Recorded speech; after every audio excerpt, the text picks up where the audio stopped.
Passando de um alumni mais novo, vamos para um dos mais antigos, Tiago, em grande. Então, vamos agora ter o nosso Tiago Fernandes, da Coverflex, que nos vai estar a falar How to Convert a Software Engineer into a Product Engineer. Tiago, o palco é Maravilha. teu. Já estão a ver o meu ecrã, certo? Já estamos? Força? Bom dia, boa tarde a todos, bom dia ao Miguel. Eu gostava de conseguir fazer apresentações tão bonitas como as que o Miguel faz. De facto, tem um nível que eu não vou conseguir lá chegar, mas vamos ver se, se em termos de UI chego lá perto. Outra coisa que eu queria dizer é um disclaimer, que é todas as opiniões e as posições que eu vou exprimir aqui, já que está a ser gravado, são minhas e apenas minhas e não representam a Coverflex, apesar de eu estar aqui em representação da Coverflex. Muito bem, falar um bocadinho sobre mim, antes disso, eu queria também dizer, dar aqui um abraço, enviar um abraço ao professor Pascoal Faria, ao professor Raul Vidal, também está aí o Tiago Volta, ou seja, pessoas com já há muito tempo já nos vi. Também aqui a questão da pandemia afasta-nos um bocadinho. Mas vamos lá então. Eu, como já disse, eu sou da colheita inicial, na altura da Lake, né, que começou em 1994, agora é MEIC. Eu comecei, entretanto, a trabalhar em 98, ou seja, já sempre a desenvolver software. Comecei a trabalhar em consultoras, na prática, fiz muitos projetos de software, principalmente na área da banca, home banking, contact centers, trabalhei também para o Estado, projetos para telcos, para Brisa, pronto, esse tipo de empresas em Portugal, fiz muitos projetos nessas áreas. Entretanto, em 2012, eu, juntamente com mais 3 pessoas, decidimos que queríamos fazer as coisas um bocadinho diferentes, ou seja, esta forma de trabalhar das consultoras, e perdoem-me os que estejam presentes, acho que não está aqui nenhum, esta perspectiva de ter mais pessoas, que a coisa faz-se mais rápido, a nós não funcionava, então nós gostávamos muito de ter processo de engenharia, ir mais pelo cérebro do que pelo músculo, e foi aí que nós decidimos fundar a Bitmaker, que no fundo era uma software, uma agência de software, uma boutique de software, que trabalhámos muito com startups, fizemos muitos MVPs para algumas startups, que depois, no fundo, passámos o projeto, né, para a própria startup. Trabalhámos também para empresas do estrangeiro. Em Portugal, o nosso cliente mais mediático era a Liga de Clubes, a Liga de Futebol, e nós costumamos dizer que o futebol em Portugal, se não fosse a Bitmaker, parava. Era quase literalmente assim, porque há muitas coisas que acontecem nos bastidores, não isso posso estar a pensar, mas nos bastidores técnicos de futebol, que de facto fomos nós que implementámos. Entretanto, vendemos a empresa em 2019 e eu passei ali um período sabático de alguns meses, que na prática, não digo que, não estive, que estive a não fazer nada, na prática tive foi a dedicar-me a outras coisas. Depois, entretanto, retomei o trabalho, comecei a fazer uns projetos em freelancing, até que em 2020 juntei-me à Coverflex, e passei, entretanto, fui convidado para ser CTO da Coverflex. Falar um bocadinho da Coverflex, no fundo a Coverflex trabalha no mercado da compensação. O que é compensação? No fundo é tudo aquilo que está entre as empresas e os colaboradores. A compensação é muito mais que uma transferência bancária ao final do mês, tem tudo a ver não só salário, mas também com benefícios, subsídio de alimentação, seguros, perks, descontos, equity, ou seja, há todo um mundo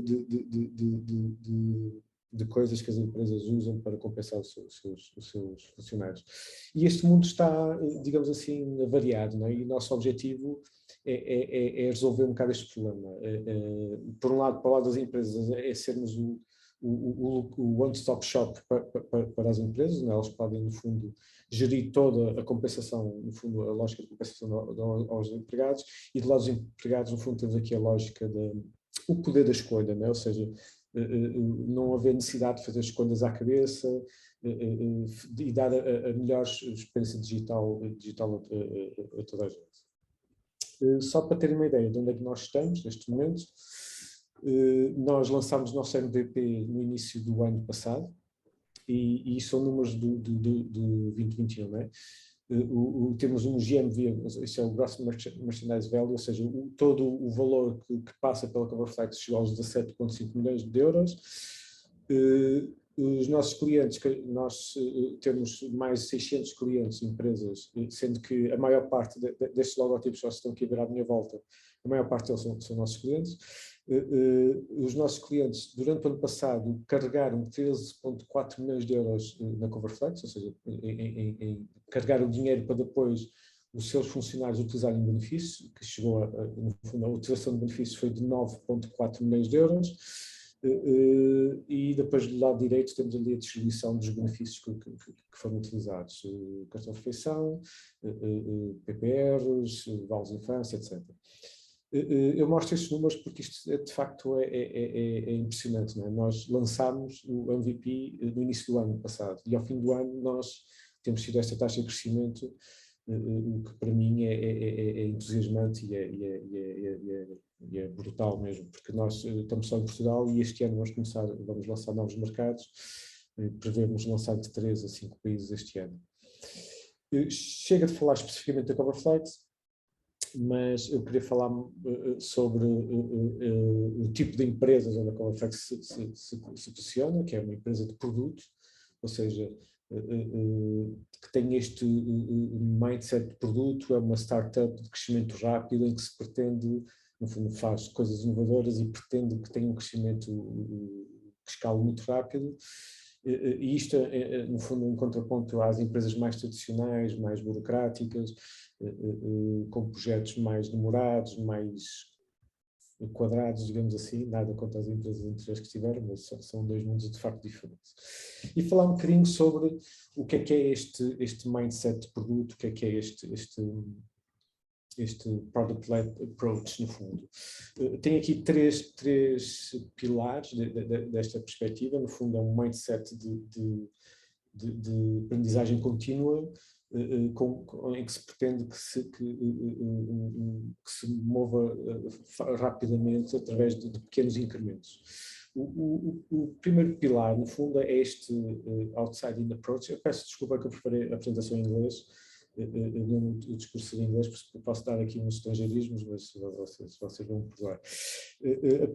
Esta outside-in approach, ou seja, esta questão da obsessão pelo cliente e pelas necessidades do cliente, ou seja, a perspectiva de começar de fora, perceber o mercado, aprender sobre o mercado, aprender sobre as necessidades dos utilizadores, fazermos pesquisa, muita investigação junto dos utilizadores, do que é que de facto são as necessidades dos utilizadores. Conhecer muito bem a competition, ou seja, os concorrentes, a concorrência, perceber, no fundo, conhecer bem todo o espaço onde nos movimentamos. Isto passa muito por usar dados, ou seja, tomar decisões data-driven, não é? Evitando fazer presunções, não é? Acharmos que o produto pode ser determinada coisa, porque nós achamos que isto é que vai ser o produto que vai vingar. Não, as coisas neste mindset de produto, as coisas funcionam um bocadinho ao contrário. Nós não sabemos, não sabemos o que é que o consumidor quer, vamos procurar. E mais ainda é perceber que aquilo que numa primeira fase o consumidor até pode começar a utilizar, à medida que ele vai utilizando, a própria necessidade muda também, ou seja, há toda esta realidade de consumer driven, ou seja, orientado do utilizador para dentro e que nos faz, no fundo, definir o que é o produto. Na versão mais tradicional das empresas, há muito aquela lógica de vamos definir o projeto, vamos arranjar um budget, vamos arranjar uma equipa, vamos fazer o projeto de software de uma ponta à outra, depois lançamos e depois a coisa vê-se, não é? É um bocadinho aqui a oposição a esta ideia. O segundo pilar é aumentar, ou antes, reduzir o time to market através do lançamento de MVPs. Um MVP significa Minimum Viable Product, ou seja, produto mínimo viável, que no fundo é construirmos aquilo o mínimo possível para que possa ser usado, ou seja, construir um produto que não é longe de ser completo, mas é um produto que já adiciona valor ao utilizador e já podemos pô-lo nas mãos do utilizador o mais cedo possível, o que nos permite aprender muito rápido, ou seja, lançamos o MVP para o mercado, o utilizador começa a usar e nós começamos a ter informação. E ao termos esta informação, vamos aprendendo sobre o que é que o utilizador de facto quer. Então, vamos experimentar, temos a possibilidade de experimentar novas ideias, várias ideias ao mesmo tempo e de forma muito rápida. Isto, lá está, mais uma vez em oposição à forma mais tradicional de desenvolvimento de software, que é desenhar um produto, termos todo aquele processo de engenharia e no fim chegamos a ter, por um lado, produtos demasiado grandes, demasiado complexos, cheios de features que ninguém usa. Por acaso, aqui, há muitos anos, saiu uma informação, um estudo, não sei ao certo o que era, mas sobre o Word, o Microsoft Word, em que 80% das features só eram utilizadas por 20% dos utilizadores, algo do género, ou seja, é um produto cheio de features, cheio de funcionalidades, mas a maior parte dos utilizadores usa aquele conjunto de features muito básico. E muitas vezes também nas situações as empresas acabam até por lançar os produtos completamente ao lado, que são falhas muito grandes. Ou seja, segundo pilar, MVPs para irmos rapidamente para o mercado, aprender cedo, tirar informações cada vez o mais cedo possível dos utilizadores.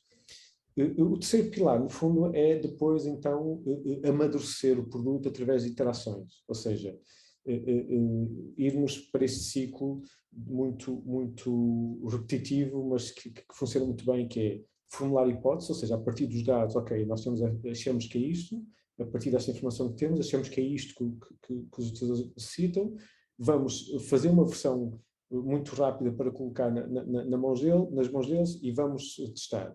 E depois repetimos, aprendemos, testamos, tiramos as aprendizagens e vamos incrementalmente melhorando o produto. E isto é feito, mais uma vez, através de dados, de informação que retiramos a partir da utilização dos utilizadores, que nos permitem depois refinar então o nosso backlog, não é? Perceber, ok, esta feature, temos aqui mais informação que nos permite desenhar melhor esta feature, e permite também tomar decisões como, ok, essas são as features mais usadas, vamos escalar estas features, vamos colocar estas features, vamos lhe dar mais power, digamos assim, ou então há outras features que não serão usadas, então vamos eliminá-las completamente. Ou seja, este processo iterativo permite-nos tomar estas decisões e de forma paulatina, ou seja, gradualmente crescer o nosso produto e amadurecê-lo. Neste contexto, o Agile é nosso aliado, como é óbvio, né? que encaixa perfeitamente no mundo Agile, em que no fundo a mudança faz parte, é core de tudo aquilo que fazemos, lá está, com estes pequenos incrementos. Outro aspecto fundamental é a questão de resolver problemas atuais, ou seja, o mindset estamos a aprender e vamos resolver os problemas que temos hoje, não tentar resolver problemas que achamos que eventualmente haverão de acontecer no futuro.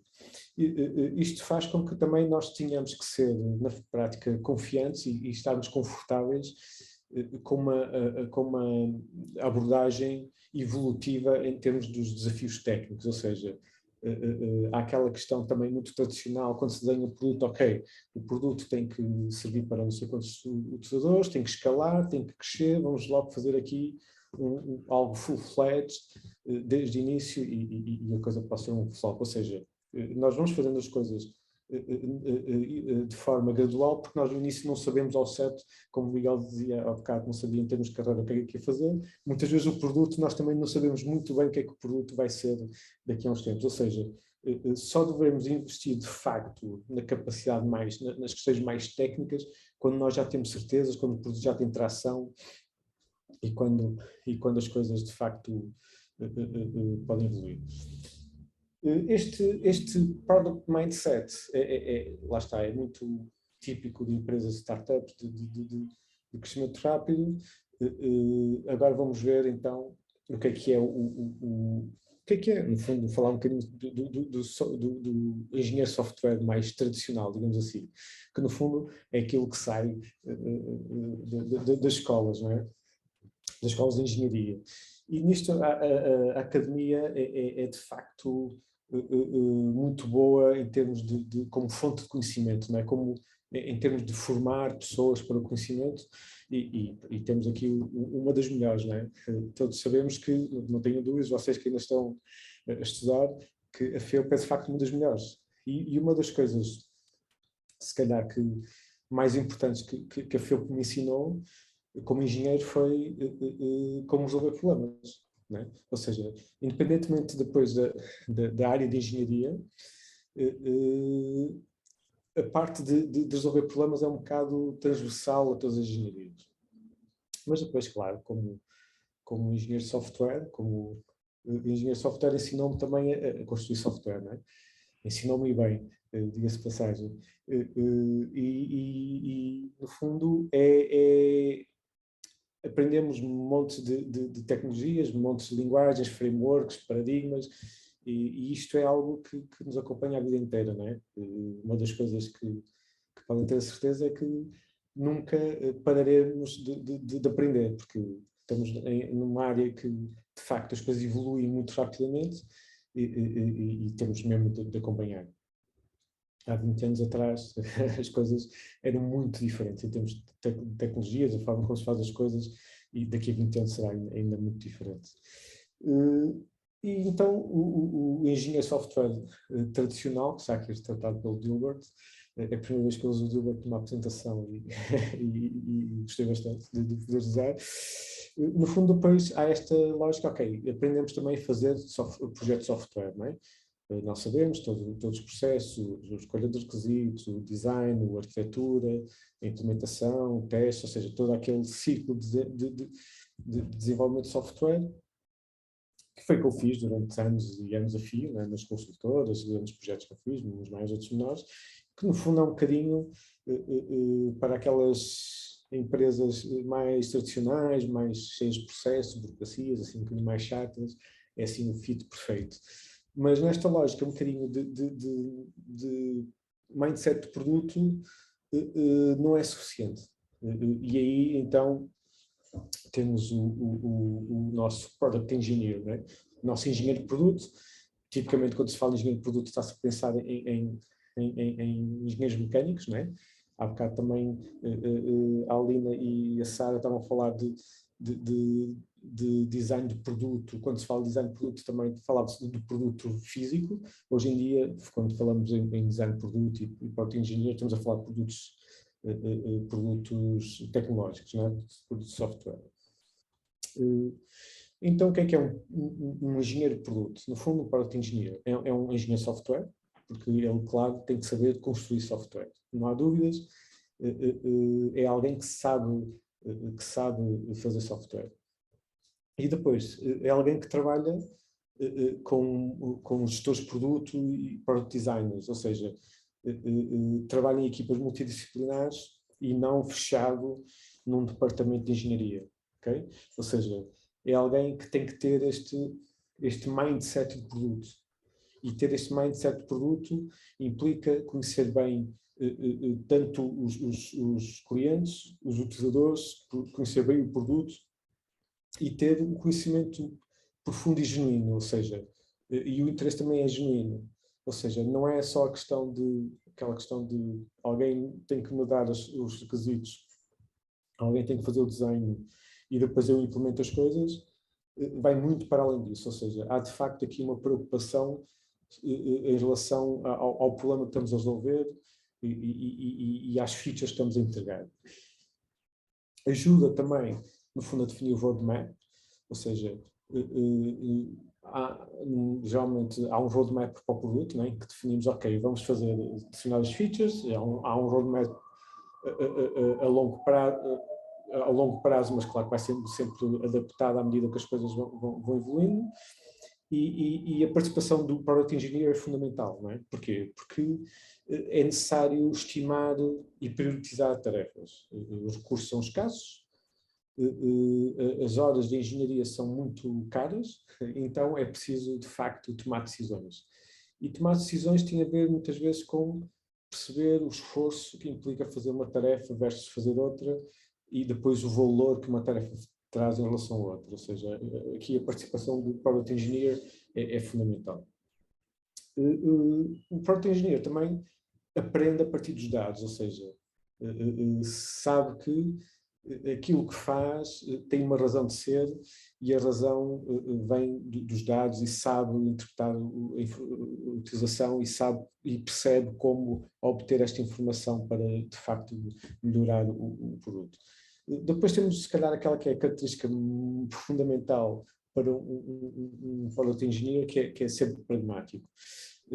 Porque muitas vezes, para um engenheiro de software, há muito aquela questão de, quando estamos a fazer alguma coisa, temos que fazê-la bem feita, não é?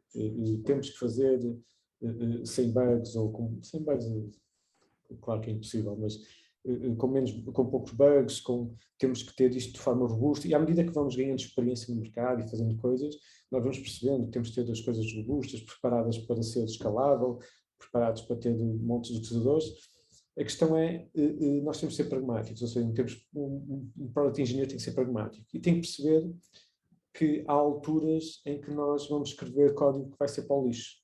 Porquê? Porque nós queremos ir rápido para o mercado, nós queremos colocar uma coisa muito rápida na mão dos utilizadores, e queremos aprender, ou seja, o objetivo daquele código é ir rápido e aprender com o mercado.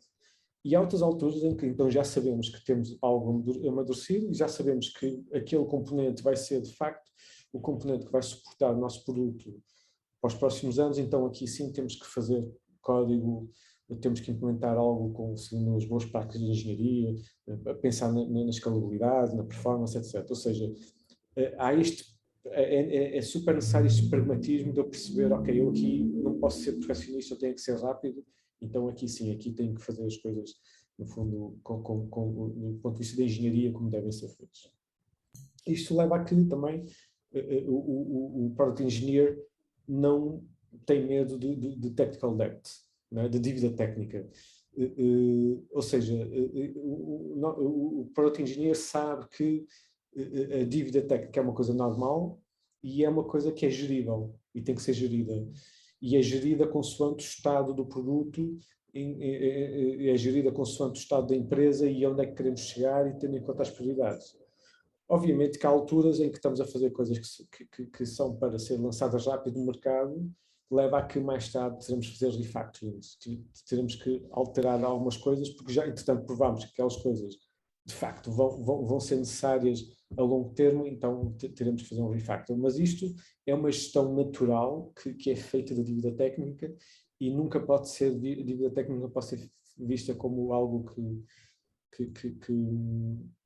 que é mau, por natureza. Isto é um bocadinho como dizia o Sócrates, aqui para os mais velhos que ainda se lembram, que a dívida dos países não se paga, a dívida dos países gere-se. No fundo, a dívida técnica é igual também. A dívida técnica é algo que se vai gerindo, e nunca vamos ter algo sem dívida técnica. E finalmente, o próprio engenheiro percebe que qualquer coisa que nós façamos tem que ter um business case, ou seja, nós não vamos implementar coisas só porque achamos que a coisa é mais interessante, ou fica mais bem feita, ou até tem mais performance que como está. Se não houver um business case para isso, se não houver de facto um valor acrescentado para o utilizador final, não vale a pena fazer, porque lá está, as horas de engenharia são de facto muito caras. Ou seja, isto no fundo o Product Engineer assume a ownership de todo o problema, não apenas da solução técnica. Isto, no fundo, é a diferença de mindset. E isto, no fundo, quando a Sara e a Helena estavam a falar a dizer que os designers e os engenheiros falam línguas diferentes, esta barreira esfuma-se, ou seja, porque passam todos a falar, de facto, a mesma língua. Passam todos a perceber que estão a falar sobre um problema, necessidades dos utilizadores e como resolvê-lo, e cada disciplina depois da forma como pode de facto oferecer mais valor. Dito isto, entre, no fundo, o traditional software engineer e product engineer, a pergunta é, no fundo, qual é que vocês querem ser? Obrigado, Tiago. E eu acho que agora é o momento em que conseguimos estar a ter algumas questões. Então, diga-me.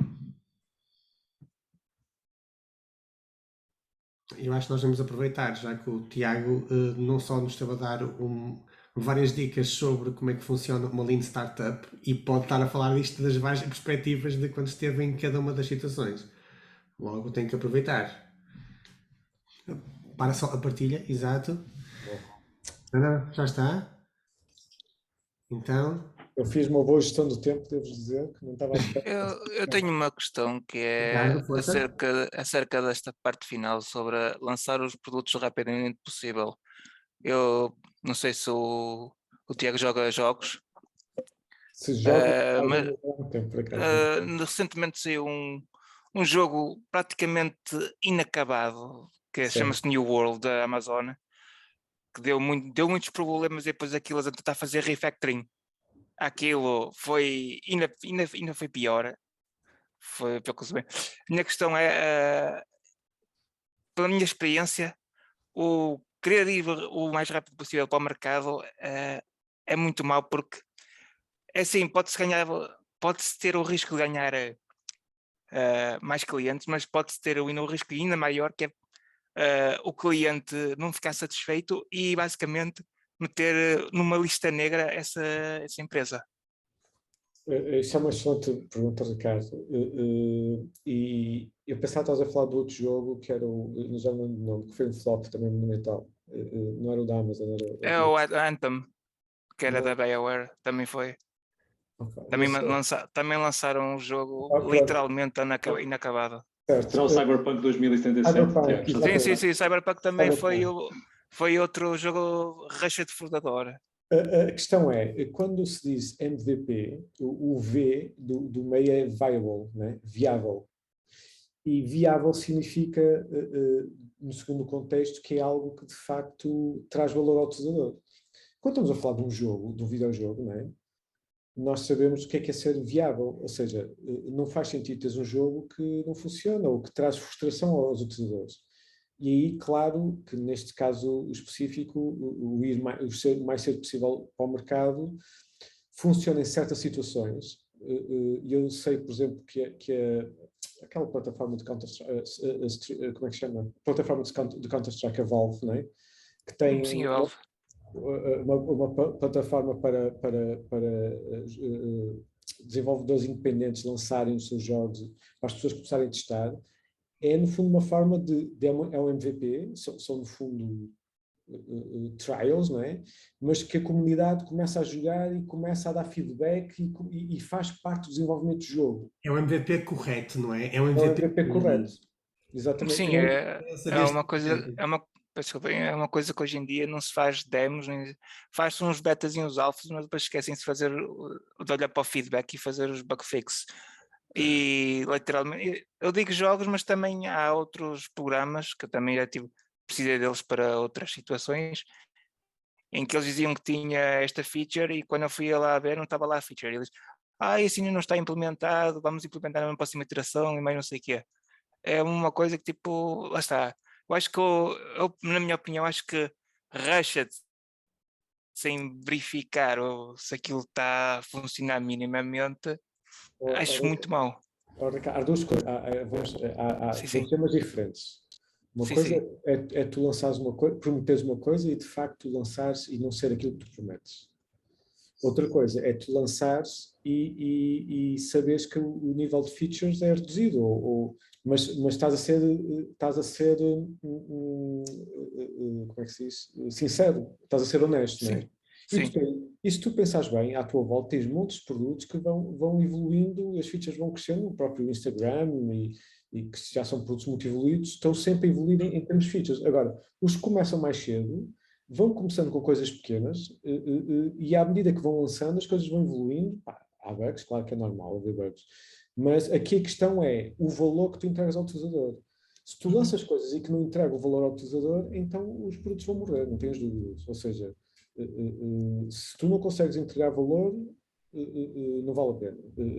Ninguém vai, é como tu dizes, as pessoas vão deixar, não é? Vai haver churn, né? O termo é churn, ou seja, as pessoas vão deixar de usar e a empresa morre. Ou seja, o ir rápido para o mercado significa que tu estás a ir rápido, mas estás a dar coisas aos utilizadores.